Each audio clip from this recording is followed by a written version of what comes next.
When you're making your Minecraft characters in Blender, just make sure that the blocks, that is the head, the arms, and obviously the legs, are scaled or sized relative to the number of pixels that are generally mapped to each surface. So 8 by 8, 4 by 4 by 12, I think it is for the arms, and so on.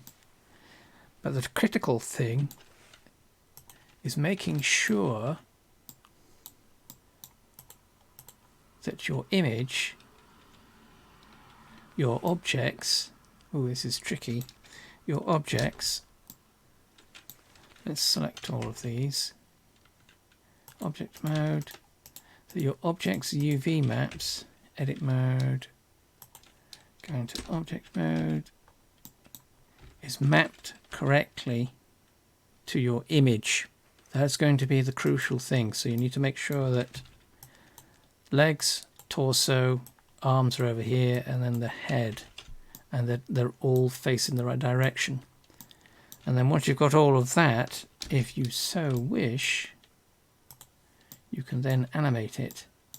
So you can rig it with a simple rig and give it an animation. So let's just, oh, is it not going to do it? Whoops, there we go.